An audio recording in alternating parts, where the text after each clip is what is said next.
마태복음 우리가 이어서 또 공부하면서 은혜를 나누시겠습니다. 마태복음 우리가 어디까지 했지요? 마태복음 11장이 되겠습니다. 다 11장 9절, 7절로 9절까지 말씀이 되겠습니다. 마태복음 11장 7절로 9절 말씀이 되겠습니다. 다 찾아주시고, 찾으셨나요? 예, 찾으셨으면 우리 같이 합독을 하시겠습니다. 저희가 떠남에 예수님께서 무리에게 요한에 대하여 말씀하시되 너희가 무엇을 보려고 광야에 나갔더냐? 바람에 흔들리는 갈대냐? 그러면 너희가 무엇을 보려고 나갔더냐? 부드러운 옷 입은 사람이냐? 부드러운 옷을 입은 사람들은 왕궁에 있느니라. 그러면 너희가 어찌하여 나갔더냐? 선자를 보려더냐? 옳다. 내가 너희에게 이르노니 선자들보다 나은 자니라. 예, 7절, 8절, 9절 말씀을 본문 말씀으로 해서 말씀 제목은 너희가 무엇을 보려고 광야에 나갔더냐라는 제목으로 하나님 말씀을 나누시겠습니다. 오늘 설교 말씀은 세례 요한에 대해서 이야기함으로 시작을 해야 됩니다. 세례 요한이 광야에 유대 광야에서 외칠 때 수많은 이스라엘 백성들이 그 광야로 몰려들었어요. 몰려들어서 그 많은 이스라엘 백성들이 정말 실로 우레와 같은 소리였어요. 세례 요한의 외침은, 세례 요한의 메시지는 우레와 같은, 천둥과 같은 그런 울림이 있었어요. 물론 그 수많은 사람들이, 광야에 모여든 그 수많은 사람들이 다 들을 수 있을 정도로 쩌렁쩌렁한 그런 목소리였고, 무엇보다도 우레와 같은 소리였다고 하는 것은 정말 그 당시 하나님 백성, 이스라엘 백성들이 분명히 이것은 하나님의 음성이라고 느낄 수 있을 정도로 그 심령에 아주 우레와 같이 들려왔던 거예요. 이 심령에 큰 울림이 있었고, 정말 이 소리는 우리와 같은 하나님의 음성이었다는 얘기예요. 그래서 우리와 같은 이 하나님의 음성 앞에, 하나님의 메시지 앞에 그 모인 모든 이스라엘 백성들이 다 은혜를 받고 큰 감동을 받았습니다. 더욱이 세례 요한의 그 남루한 외양에서 은혜를 받았다고 합니다. 참으로 초라한 모습이었어요. 외양은, 외적인 모습은. 그런데 설득력 있는 그런 외양이요, 모습이었던 것이죠. 우리가 이 시간에 그러면 그 광야에 외치는 소리를 우리가 한번 다 같이 들어볼까요? 그리고 그때의 세례 요한의 모습은 어떠했는지 우리가 성경에서 한번 들어보고 성경에서 그 모습을 보기를 원합니다. 성경 어디로 가야 될까요? 마태복음 3장 1절부터 우리가 가봅시다. 거기서 보면은 세례 요한의 모습을 우리가 볼 수가 있고 그 외쳤던 소리를 들어볼 수가 있습니다. 마태복음 3장 1절부터 우리가 이제 봅시다. 다 찾으셨나요? 마태복음 3장 1절입니다. 같이 읽겠습니다. 그때에 세례 요한이 이르되 유다 광야에서 전파하여 가로되 회개하라 천국이 가까웠느니라 하였으니, 여기 보십시오. 세례 요한이 무엇을 외쳤습니까? 회개하라 천국이 가까웠느니라. 우리와 같은 하나님의 음성이었어요. 회개하라! 천국이 가까이 왔느니라. 듣던 이스라엘 백성들 그 심령을 울렸어요. 우레와 같이 천둥과 같이 하나님의 음성이 들려왔다는 거예요. 회개하라! 천국이 가까웠느니라 하였으니 이렇게 외쳤던 거예요. 세례 요한이. 3절에 또 같이 읽어봅니다. 저는 이사야 선지자로 말씀하신 자라 일렀을 때, 이사야 선지자가 이사야서 40장 3절에 보면 지금 마태복음 3장 3절 이 내용이 그대로 나옵니다. 그러니까 한 약 700년 전에 이사야 선지자가 세례 요한에 대해서 예언을 했는데 그 예언이 700년 후에 그대로 이루어지는 그런 광경을 우리가 보게 되는 것입니다. 자, 3장 3절 처음부터 다시 읽겠습니다. 저는 이사야 선지자로 말씀하신 자라 일렀을 때 광야에 외치는 자의 소리가 있어 가로되 너희는 주의 길을 예비하라 그의 척경을 평탄케 하라 하였느니라. 4절이요. 이제 세례 요한의 모습이 나오죠. 외양이 나옵니다. 이 요한은 약대 털옷을 입고 허리에 가죽띠를 띠고 음식은 메뚜기와 석청이었더라. 세례 요한의 겉모습이지요. 참으로 초라하고 아주 남루한 모습이었으나 이 모습에 이스라엘 백성들이 큰 은혜를 받고 그야말로 설득력 있는 그런 모습이었습니다. 그 다음에 5절을 또 쭉 한번 읽어봅니다. 이때에 예루살렘과 온 유대와 요단강 사방에서 다 그에게로 나와 자기들의 죄를 자복하고 요단강에서 그에게 세례를 받더니 요한이 많은 바리새인과 사두개인이 세례 베푸는 데 오는 것을 보고 이르되 독사의 자식들아 누가 너희를 가르쳐 임박한 진노를 피하라 하더냐? 그러므로 회개에 합당한 열매를 맺고 회개에 합당한 열매를 맺고 참 이런 내용들이 우리와 같이 정말 들렸던 하나님의 음성이었을 거예요. 세례 요한을 통하여 들려오는 천둥과 같은 하나님의 음성이 들었던 이스라엘 백성들 그 심령에 와서 박혔을 거예요.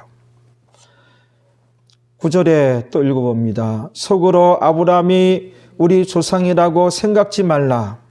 잠깐이요. 이때 유대인들은 아브라함의 후손이면 다 구원이라고 이렇게 생각하고 있었거든요.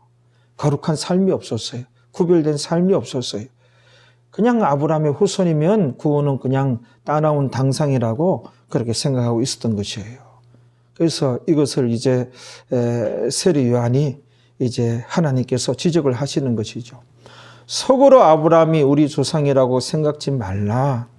내가 너희에게 이르노니 하나님이 능히 이 돌들로도 아브라함의 자손이 되게 하시리라. 이미 도끼가 나무 뿌리에 놓였으니 좋은 열매 맺지 아니하는 나무마다 찍어 불에 던지우리라. 좋은 열매 맺지 아니하는 나무마다 찍어서 불에 던지우리라.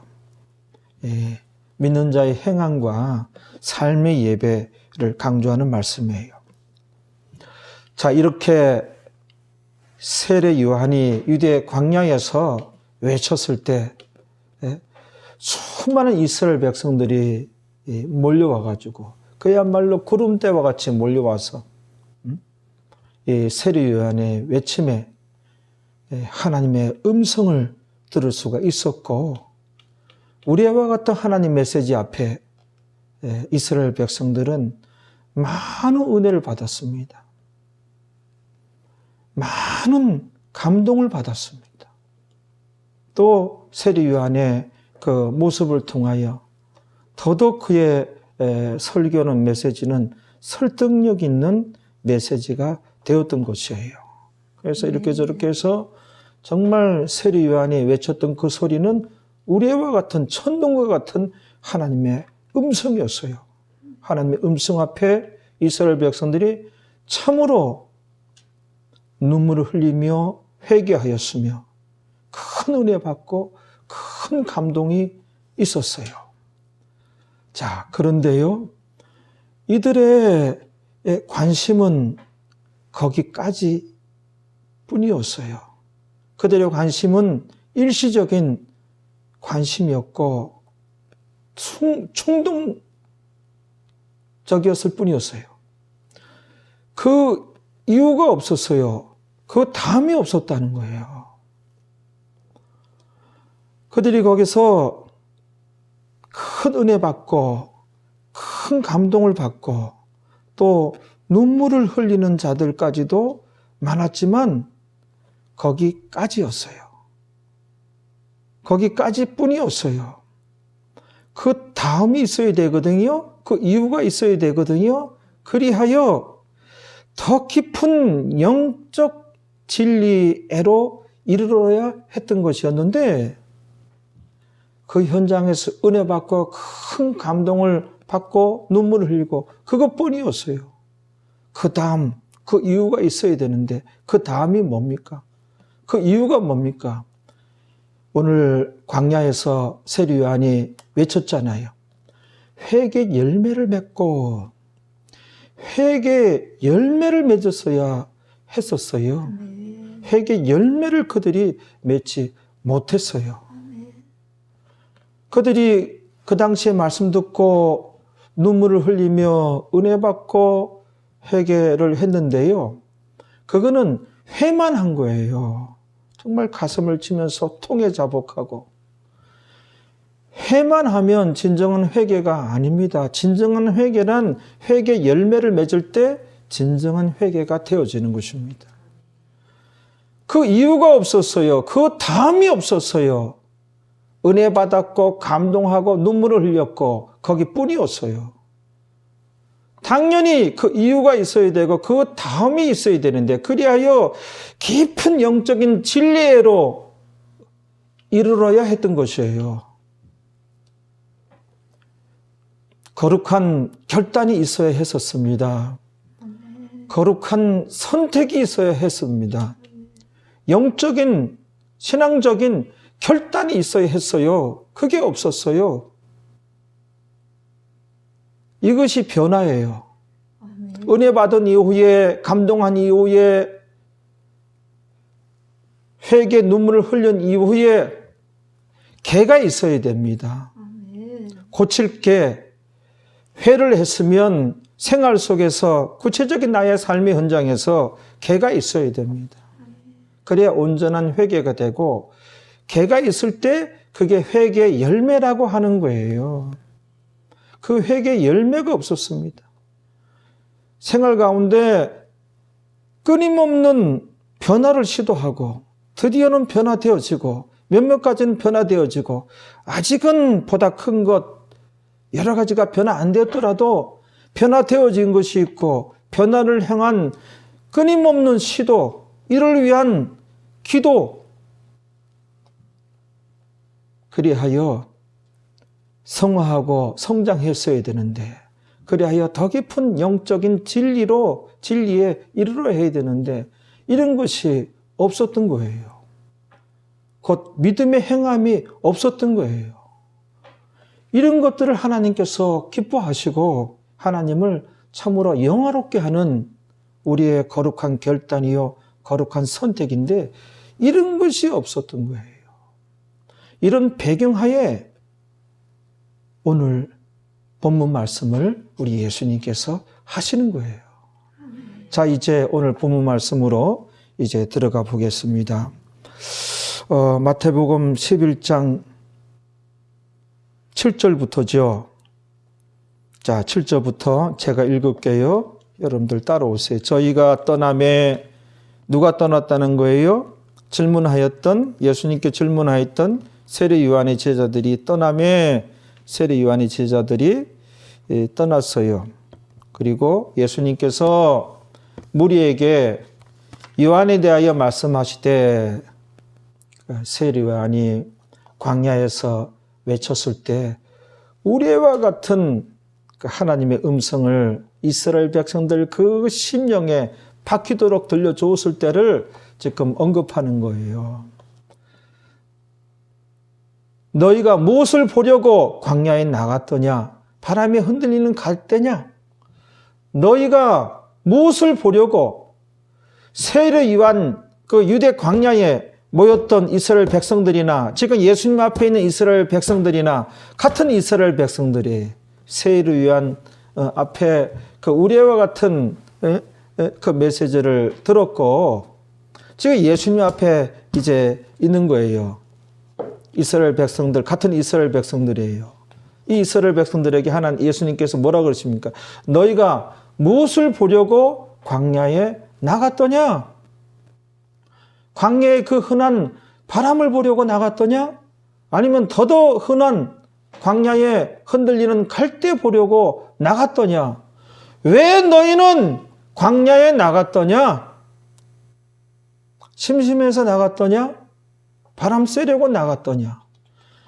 왜 광야에 무엇을 보려고 너희는 광야에 나갔느냐? 예수님께서 지금 말씀을 두고 있는 우리 동탄중앙교회 성도들에게도 이렇게 말씀하시는 거예요. 너희가 왜 무엇을 보려고 광야에 나갔더냐? 그 다음에 8절을 보세요. 계속 이어지잖아요. 그러면 너희가 무엇을 보려고 나갔더냐? 왜 광야에 나갔더냐? 뭐 하려고? 부드러운 옷 입은 사람이냐? 부드러운 옷 입은 사람을 보려고 나갔더냐? 왕을 보러 나갔더냐? 왕은 예루살렘에 있다. 왕궁에 있다. 부드러운 옷을 입은 자들은 왕궁에 있느니라. 자, 이 8절 말씀 속에는 이런 내용이 내포되어 있어요. 너희가 광야에 나간 것은 참된 주의 종을 보려고 나갔던 것이니라. 그렇지 않느냐?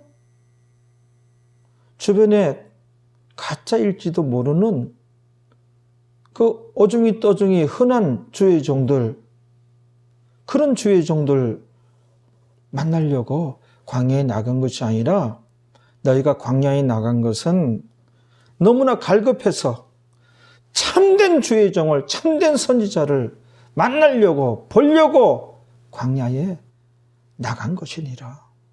그게 이제 그 다음 절에 나오잖아요. 9절에요. 또 계속 왜 광야에 무엇을 보려고 광야에 나갔느냐?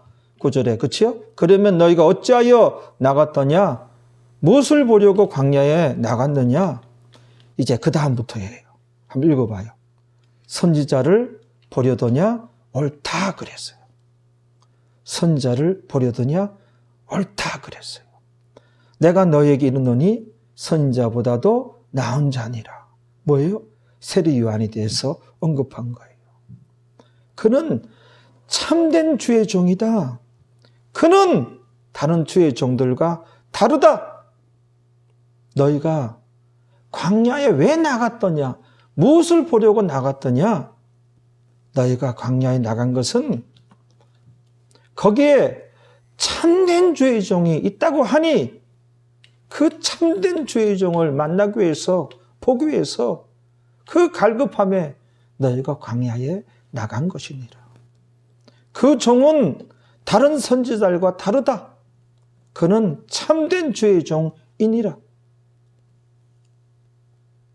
그런데 너희가 광야에 참된 주의 종을 보려고 이제 나갔는데 그는 참된 주의 종이 맞다. 그런데 참된 주의 종 단지 그 얼굴, 그 외양만을 보기 위해서 나갔더냐? 너희가 진정 보고자 하는 것이 그의 얼굴이여 그의 외양이더냐? 이건 아니다. 너희가 참된 주의 종을 만나려고 나가고 참된 주의 종을 보기 위해서 나갔는데 그거는 그 참된 주의 종 입에서 나오는 참된 살아있는 하나님 말씀을 너희가 사모하여 듣기 위하여 나가지 않았느냐? 핵심이 그거다. 참된 주의 종, 그 인간 보러 나간 게 아니고 그 얼굴 보러 나간 게 아니고 그 외양 보러 나간 게 아니다. 그에게서는 참된 정확한 하나님 말씀을 들을 수 있으니 그 광야에 나간 거 아니냐? 그 광야에 나가서 너희들은 우리와 같은 참된 정확한 성경을 들었느니라. 그때를 생각해보라. 얼마나 너희가 은혜를 받았으며 감동했으며 얼마나 그 현장에서 너희가 눈물을 흘렸던고.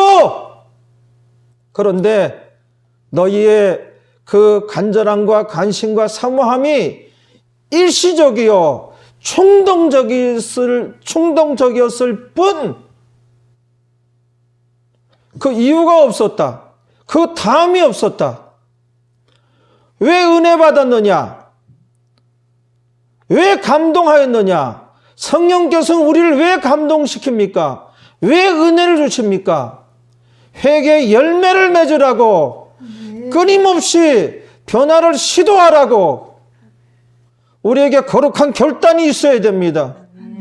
나의 구체적인 삶의 현장에서 거룩한 선택이 있어야 돼요. 단호한 영적인 선택이 있어야 돼요. 하나님께서 기뻐하실 만한 삶에 대한 고민이 있어야 돼요. 이걸 위하여 노력해야 되고 시도해야 되고, 이게 믿음의 행함입니다. 은혜 받으면 뭐합니까? 너무너무 깊이 감동하면 뭐합니까? 감격적이었어요.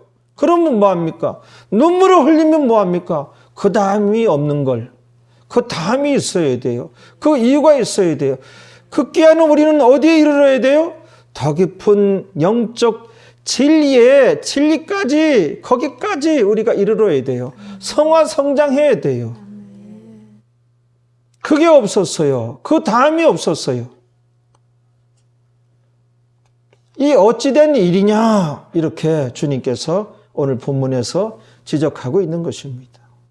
그는 맞다. 너희들이 만나고자 하는 참된 주의 종이 맞다. 그는 다른 선지자와 다르다. 참된 선지자니라. 그런데 달랑 참된 선지자, 그 사람 만나는 것이 결론이었느냐? 그게 본질이었느냐?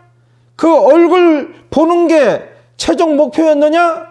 그 외양이 최종 목표였느냐? 아니지 않느냐? 그의 심령 속에서 들려오는 우리와 같은 하나님의 음성을 듣고자 너희들이 나간 것이니라. 그래서 그 우리와 같은 하나님의 음성 앞에 은혜 받았다. 크게 감동했지 않느냐? 그러면 크게 은혜 받았으면 이게 종착역이 아니고 이게 최종 목적지가 아니고 이거는 첫 번째 단계다. 그 다음에 다음이 있어야 된다. 이유가 있어야 된다. 끊임없는 우리에게는 회개 열매가 있어야 된다. 끊임없는 거룩한 선택들이, 거룩한 결단들이 나의 일상생활 속에서 끊임없는 변화를 시도하고 이를 위하여 기도하고 삶의 예배가, 그래서 우리는 성화 성장해야 되느니라. 이것이 없었도다. 오늘 설교 제목을 한번 생각해 봅시다. 너희가 무엇을 보려고 광야에 나갔더냐? 이 제목은 오늘날 식으로 바꾸면 어떻게 돼요? 왜 교회 다니느냐예요. 왜 주일마다 설교를 듣느냐이에요. 우리는 왜 교회 다닙니까? 왜 주일마다 설교를 듣습니까? 그것은 구원을 얻은 이후에 도대체 하나님께서 기뻐하시는 삶이란 구체적으로 우리가 어떻게 살아야 하나님께서 우리의 삶을 기뻐하시는가? 하나님께서 기뻐하시는 삶을 배우고 또 하나님께 영광된 삶을 배워서 드디어는 하나님의 자녀가 되었으므로 천국 백성이 되었으므로 하나님께서 기뻐하시는 삶을, 하나님께 영광을 올리는 삶을 나의 구체적인 삶의 현장에서, 가정에서, 직장에서, 나의 모든 구체적인 그 삶의 현장에서 하나님께 기뻐하는 삶, 하나님께 영광된 삶을 올려드리기 위해서 나는 교회를 다니는 것이고 나는 주일마다 하나님 말씀을 듣는 것이에요. 그러면 우리는 주일날 기도 중에 은혜 받아요. 감동이 있어요. 눈물을 흘리기도 해요. 찬양 중에 우리 은혜 받아요. 눈물 흘릴 때 많잖아요. 그것뿐이었잖아요. 그 다음이 있었나요? 그 이유가 있었나요? 왜 우리에게 은혜를 주시죠? 왜 우리에게 큰 감동을 주시죠? 그 다음을 향하여, 그 이후를 향하여 나아가라고, 회개 열매를 맺으라고, 우리 삶의 주변에 우리가 거룩한 결단을 해야 할 것이, 영적인 결단을 해야 할 것이, 거룩한 선택을 해야 할 것이, 하나님께서 내가 거룩하니 너희도 거룩할지니라. 거룩이 구별되다 다르다는데, 우리가 예수님 닮아가야 되고 변화되어야 되는데, 그러기 위해서는 끊임없는 영적인 결단들이, 거룩한 결단들이, 거룩한 선택들이 나의 삶의 현장에서 일어나야 돼요. 그러면 하나님께 큰 영광이 되고 하나님께서 기뻐하시고, 그러면 성경 정말 여러 군데 나와요. 이 땅에서도 하나님께서 복을 주시고, 우리가 거룩한 신앙적인 결단을 했을 때, 거룩한 신앙적인 결단을 하기는 쉽지 않아요. 결단했을 때 주님께서 얼마나 기뻐하셔서 주님께서 정말 복 주시는 장면을 우리가 성경에서 여러 군데서 볼 수 있는데, 우리가 한 군데 그 장면으로 한번 가보겠습니다. 들어가 보겠습니다. 우리가 잘 아는 장면인데, 룻기서 2장 14절 한번 봐봐요. 저는 우리가 이 말씀을 여러 번 봤지요. 오늘 또 한번 보겠습니다.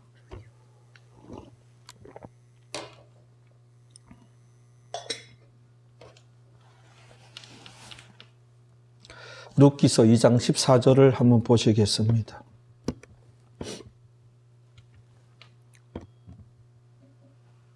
같이 읽어봅니다. 식사할 때 보아스가 룻에게 이르되, 잠깐만, 이 보아스는 이 베들레헴 지역의 최고 갑부예요. 또 최고 지도자예요. 그리고 이 보아스는 구약에 나타난 예수님의 모형이란 말이에요. 이 보아스가 룻에게 이르되, 이리로 와서 떡을 먹으며 내 떡 조각을 초에 찍으라. 이게 보통 장면이 아닙니다. 이게. 이 룻이 이방 여인이에요. 이방 여인이라니까요. 거기에다가 과부였어요.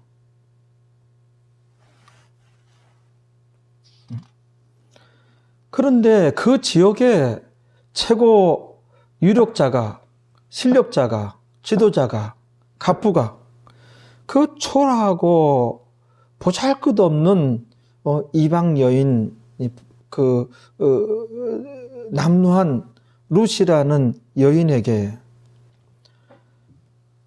이리로 와서 떡을 먹으며 내 떡 조각을 초에 찍어서 먹어라.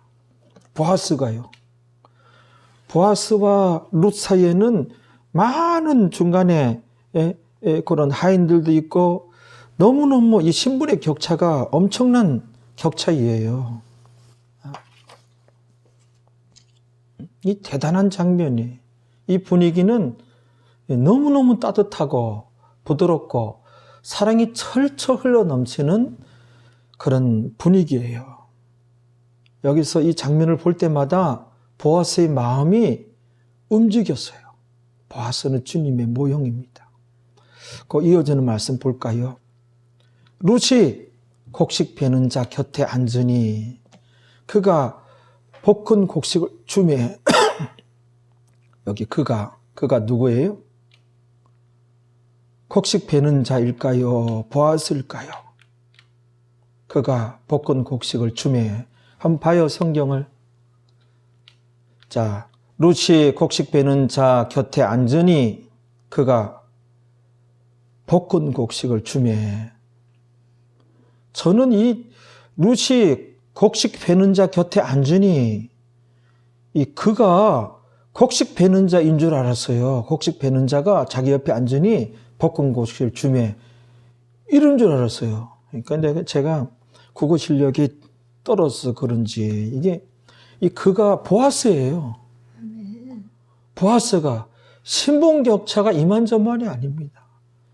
보아스가 볶은 곡식을 이 당시에 아주 중요한 음식이에요. 이 볶은 곡식을 이 중동 지역, 팔레스타인 지역에서는 19세기까지 이 음식이 있었다고 해요. 시장에 가면 이 볶은 곡식을 팔았다는 거예요. 이 보아스, 룻 이 시대는 이 볶은 곡식이 참 귀한 음식이에요. 볶은 곡식을 보아스가 주매라는 단어에 주목을 해야 돼. 참, 나 이 단어 보고, 차바트라는 단어인데, 어떤 단어냐면은, 룻이 혼자서 먹을 수 없는 많은 양의 볶은 곡식을 보아스가 자기 손으로 많이 움켜가지고, 룻의 손을 붙잡더니 룻의 손에다가 쥐어주었더라. 쥐어주었더라. 이러기를 여러 번 쥐어주었더라. 여러 번. 자, 여기서 뭘 느낍니까? 보아스가 룻과 지금 살결이 닿았어요. 룻의 손을 잡고 보아스가 이렇게 준 거예요. 보아스 마음이 굉장히 이렇게 움직이고, 여러분 너무너무 여기는 참 따뜻하고 너무너무 아주 섬세한 그런 이제 룻의 마음을 우리가 발견할 수가 있어요. 그렇죠? 그래가지고 룻이 어떻게 해요? 룻의 손을 잡고 자기가 보아스가 움켜쥐고 볶은 곡식을 손에다가 얹어준 거예요. 여러 번. 이게 보통 관심입니까? 보아스가. 그렇죠? 그러니 룻이 배불리 먹고 남았더라 이에요. 배불리 먹고도 남았더라. 너무너무 대접을 잘 받았더라. 자, 여기서 보아스는 주님의 모습이고 모형인데 보세요. 이 장면 전에 먼저 룻이 무엇을 하였다는 거예요? 단호한 영적인 결단을 하였다는 것이죠. 그 보상을 받는 거예요. 그걸 하나님께서 얼마나 기뻐하시고 지금 강복하시는 장면을 우리가 봐야 돼요. 룻은 모압 땅에서 과부가 됐어요. 룻도 과부고 동서 오르바도 과부예요. 룻과 오르바는 오늘날 믿는 자의 모형이에요. 그런데 이 둘이 룻이라는 이 믿는 자, 오르바는 믿는 자 선택을 어떻게 합니까? 거룩한 결단이, 영적인 결단이 이게 믿음의 행함이에요. 이런 결단이야말로 하나님께서 영광 받으시고 하나님께서 기뻐하시는, 보시고자 하는 성도에게 있어서. 자, 룻은 단호한 영적인 결단을 내리잖아요. 베들레헴을 향하여 시어머니 따라 나섰잖아요. 나오미 따라 나섰잖아요. 나오미는 성령의 모형이에요. 성령께서 지적하시고 가르치시고 이끄는 대로 너 그렇게 살아서 되겠느냐? 죄의 자리에서 떠나라! 예배 때 나오면 눈물만 흘리고 잘못했다 그러고 보혈의 피로 닦아주시고 씻어주옵소서 라고만 하고 회만 했지 언제 개를 하느냐 기다려봐도 개는 없더라. 개는 왜 안 하느냐? 회개의 열매 참으로 기뻐하시고 이런 결단 룻을 보세요. 단호한 그 거룩한 결단을 하잖아요. 시어머니 따라 나서기를 베들레헴을 향하여. 거기는 자기 동족의 땅이 아니에요. 특히 유대인들이 다른 민족들은 이방인이라 그래서 개나 돼지보다 더 못하게 여겼다는 것을 룻이 왜 모르겠어요? 룻이 왜 모르겠습니까? 그럼에도 불구하고 거룩한 결단을 하잖아요. 오르바는 뭐예요? 자기 생각대로 환경이 들려주는 소리대로 자기 계산하에 그냥 모압 땅에 남았잖아요. 그런 신자들이 많아요. 오르바 신자가 많고 우리는 과연 룻 신자인지. 룻 신자가 보아스를 만납니다. 정말 따뜻한 은혜를 받습니다. 이게 거룩한 결단이 있고 거룩한 선택이 있었을 때 얼만큼 하나님께서 영광 받으시고 기뻐하시고 복을 주시는가 그 장면이에요. 이런 데서 우리가 정말 은혜 받고 우리에게도 거룩한 결단이 있어야 할 줄로 믿습니다. 그 다음에 계속 이어지는 말씀 한번 봐봐요. 룻기 2장 14절 봤는데 15절 잠깐 봐봐요. 시간이 얼마나 지났죠? 네? 57분 지났어요? 녹화한 지가요? 예, 조금 더 하겠습니다. 이제 정리를 하겠습니다. 룻기서 2장 15절 한번 봐봐요. 같이 읽습니다. 룻이 이삭을 주우러 일어날 때에 보아스가 자기 소년들에게 명하여 가로되 그로 곡식 단 사이에서 죽게 하고 책망하지 말며. 자, 여기에서 보아스가 자기 소년들에게 명하여, 자기 일꾼들에게, 하인들에게 명하여 룻을 곡식 단 사이에서 죽게 하고 책망하지 말라.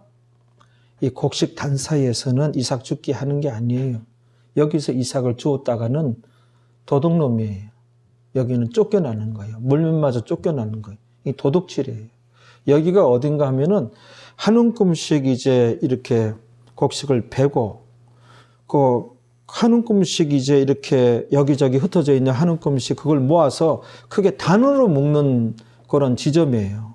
여기는 많은 나락과 많은 곡식이 떨어져요. 그리고 여기서 일꾼들 사이에서 이삭 죽게 하는 게 아니에요. 여기서. 그런데 맞아 죽고 여기서 주웠다 도둑놈이에요.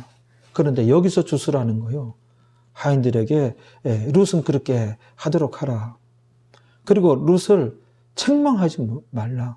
핀잔을 주지 말라. 부끄러움을 주지 말라. 창피하게 하지 말라. 그랬어요.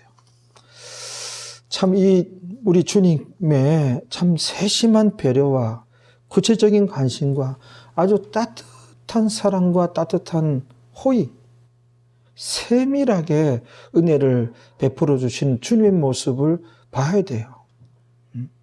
우리가 우리 주님의 기쁨이 되면 참된 위로와 평안을 얻습니다. 주님의 긍휼이 우리에게 임합니다. 우리를 용서하고 이해하고 품어주십니다. 주님의 긍휼이 가난하고 불쌍한 이방 여인이었던 룻에게 임하였듯이 우리에게도 임하게 되는 것입니다. 조금만 더 봐봐요. 룻기서 2장 16절 우리가 여러 번 봤는데요.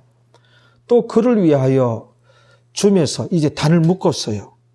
줌에서 단을 묶으려고 하는 한 줌에서 조금씩 뽑아 버려서 그로 죽게 하고 꾸짖지 말라 하니라. 이쯤 되니까 일꾼들이 이게 도대체 우리 주인과 이 이방 여인 이 룻과 어떤 관계냐? 룻이 우리 마님 되는 거 아니냐? 이런 얘기가 나오게 되지요. 이 정도 되면 어떤 일꾼들은 나도 때려치고 이삭 죽기는 해야 되겠다. 아니 이삭 주우라 그래요.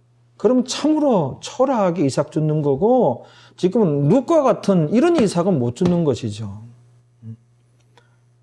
얼마나 풍성한 하나님의 은혜를 받습니까? 우리에게도 왜 교회 다니나요? 왜 말씀을 듣나요? 은혜 받고 감동받고 기도하다가 찬양하다가 말씀 듣다가 다 은혜 받아요. 은혜 받잖아요. 그럼 그것으로 끝이에요.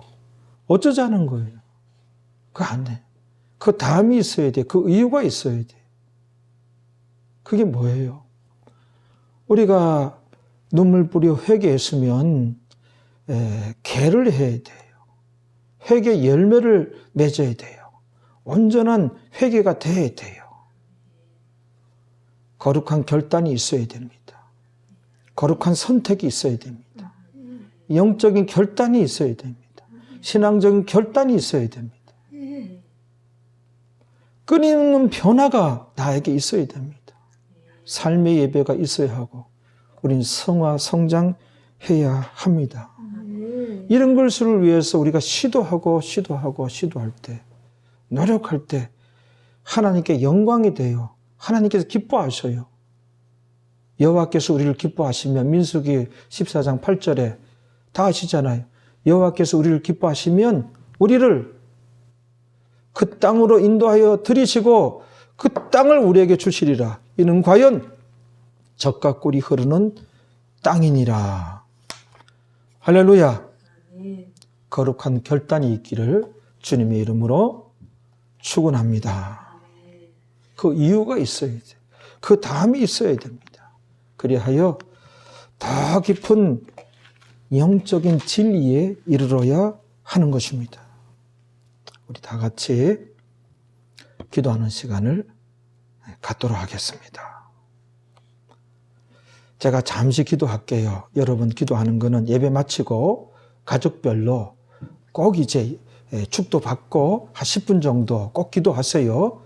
우리가 이 녹화해야 되는 분량이 있어서 우리가 같이 기도 못합니다.